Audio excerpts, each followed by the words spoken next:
Salut à toutes et à tous les amis, bienvenue dans cette vidéo. Donc aujourd'hui, petit suivi donc de l'évolution de l'ouragan. Donc l'ouragan Larry, tout simplement. Donc regardons un petit peu l'évolution de cet ouragan.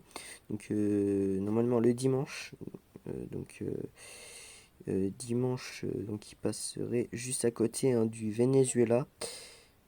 Pas trop loin. Je vais vous avouer que l'ouragan devrait faire mal, vraiment très mal d'ailleurs, hein.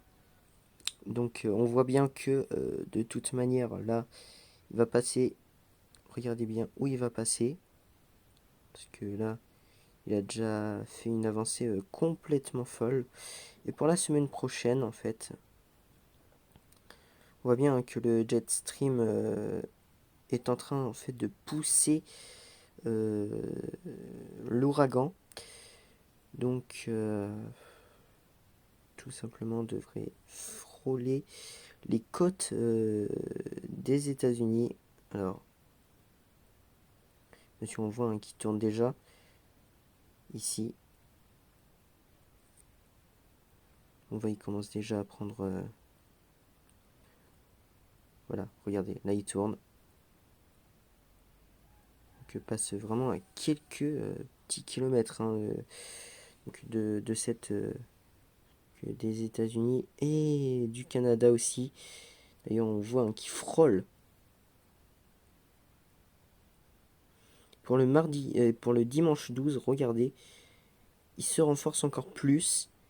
Et le lundi 13, les amis, l'ouragan est 2 fois plus puissant. Regardez pour le lundi, les amis. Pour le lundi vers 18h normalement. Passerait a priori juste à côté de... sur l'Irlande et le Royaume-Uni. J'espère qu'il va pas venir faire coucou à la France, hein, parce que quand même ce serait là une tragédie. Parce que quand même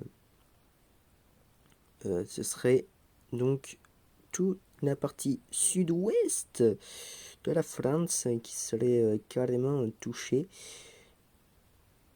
Que ces villes-là, voilà, même Saint-Hélier, Le Havre, Brest, enfin voilà. Donc ce serait vraiment toute la partie ouest de la France qui serait vraiment touchée, touchée quoi. Donc j'espère que l'ouragan Larry va pas toucher la France. Bon, c'est pas non plus Larry Clinton, mais voilà. Après ça, ce serait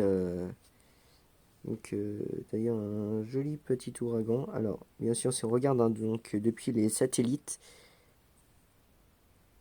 il y a une minute. Ouais, il y a une minute. Alors, regardons. Oui, regardez. Voilà, donc le cyclone se trouve là ici, donc juste à côté de l'Amérique latine.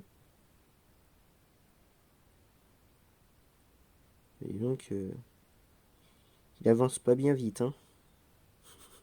Donc on voit bien qu'il prend vraiment son temps en fait. On voit bien qu'il prend son temps. Donc on voit qu'il se dirige tout doucement en fait vers les États-Unis, mais si ça prend encore plus de temps, bah on serait plutôt mal d'ailleurs. Donc c'est pour ça que là, le mieux serait d'éviter pratiquement tout ça. Et on peut voir que déjà l'ouragan en fait, ah, bizarrement là c'est plutôt des... Pourquoi radar orageux? Alors ça c'est une chose que je comprends pas.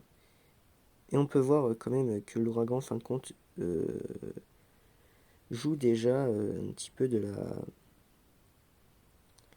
l'influence météo, clairement. Donc c'est pour ça qu'il faut être très prudent et de continuer à surveiller cet ouragan là, voilà, ce cyclone. Il faut vraiment encore le surveiller de très très très très près. À tout à l'heure pour une nouvelle vidéo.